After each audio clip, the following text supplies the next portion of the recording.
एक लीडर होता है जो सिर्फ भाषणबाजी करते रहते हैं, हम ये कर देंगे, हम वो कर देंगे, या हमें ऐसे करना चाहिए, हमें वैसे करना चाहिए, और उस लीडर की ये सारी बातें केवल मंच तक सीमित रह जाती हैं। और एक लीडर वो होता है जिसकी कथनी और करनी एक सी होती है, उसकी बात में इतना बल होता है, इतनी तपिश होती है, इतनी ऊर्जा होती है, इतनी शालीनता होती है कि वो जो कह दे लोग उस पर अमल कर लेते हैं, उनकी बातों को मानते हैं।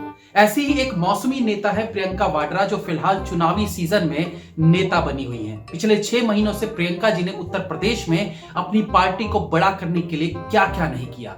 बेचारी कहीं पुलिस से पिटाई खाती फिरी। भैया जी, डोंट मिसलीड पीपुल। एक के ठो मुक्का मारी थी पुलिसिया। हरिश्चंद्र के नाती, तू भी तो मिसलीड ही कर रहा है। एक मुक्का भी नहीं लगा था, सिर्फ धक्का मुक्की हुई थी। आप ना इस ढोंडू की बात पर विश्वास मत किया करो, ये विश्वास लायक है ही नहीं। परसों केजरीवाल जी ने इसे बिस्किट का पैकेट क्या दे दिया, रात भर लैट्रिन के बाहर धरने पर बैठा रहा। भैया जी, अगेन मिसलीडिंग। वो हमारा पेट खराब था ना, बार बार जाने से अच्छा हम लैट्रिन के बाहर ही बैठे।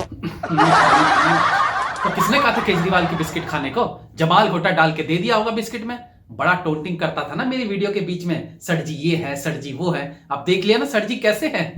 अच्छा, तो हम बात कर रहे थे एक ऐसे नेता की जिन्होंने जो कहा वो कर दिखाया। यूपी के इलेक्शंस में जगह बनाने के लिए वो पुलिस से पिटी, ओके, मतलब एक मुक्का खाई। अच्छा, सिर्फ झड़प हुई, फिर एक गेस्ट हाउस में रुकी जहां खुद अपने पर्सनल हाथों से झाड़ू को उठाकर अपने कमरे की सफाई की। भैया जी, नाना प्रधानमंत्री, दादी प्रधानमंत्री, पिताजी प्रधानमंत्री, माताजी लगभग प्रधानमंत्री, खुद झाड़ू लगाई। तब क्या ढूंढू? सोच, इसे कहते हैं महिला सशक्तिकरण। कोई बता रहा था खुद अपना जेब में मट्टी भरकर कमरे में डालकर सफाई करने लगी थी। बस ये करवा तुम लोगों के पास जब उन्हें बदनाम करने के लिए कुछ नहीं बचता तो यही सब अफवाहें उड़ाते हो। लेकिन अपने तुच्छ से कार्यकर्ता के हाथ में कैमरा देकर शूट करने को कह दिया, लेकिन झाड़ू खुद मारा।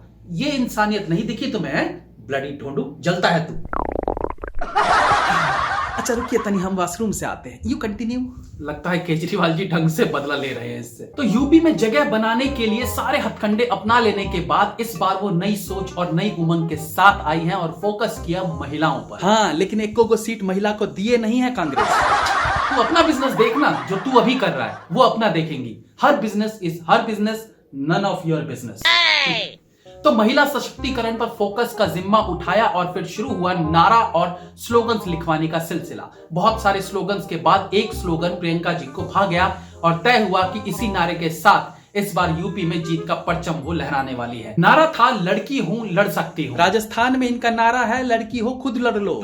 हाँ, तो लड़की हूं लड़ सकती हूं के नारे को विशाल बनाने के लिए आयोजन किया गया एक मैराथन कम रैली का। हम अक्सर पिक्चर्स में राहुल गांधी और प्रियंका गांधी जी की रैलियों में भीड़ को देखते हैं। इतनी मात्रा में इन दोनों के भाषण सुनने के लिए पब्लिक आती है तो इलेक्शन में कहां चली जाती है। तो इस मैराथन कम रैली में भी अपार भीड़ देखने को मिल रही थी, लेकिन जल्द ही पोल खुल गई इस अपार भीड़ की, क्योंकि इसमें लड़कियों का एक बड़ा समूह नारे लगा रहा था, मोदी योगी जिंदाबाद।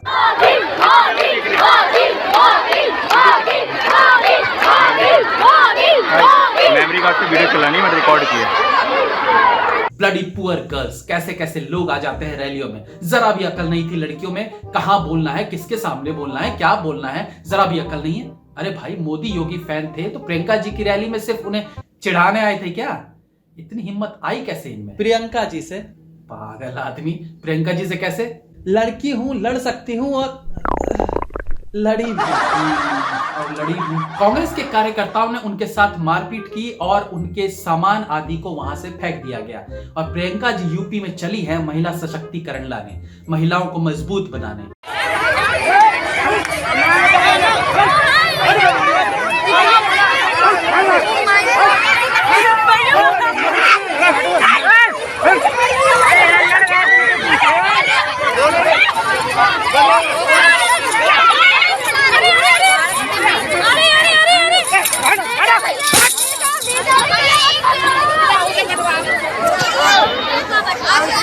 यहाँ स्कूली छात्राएं इनसे सहन नहीं हुई और इस एक घटना ने उनके नकली ढकोसले की इस पोल को पूरी तरह से खोल कर रख दिया।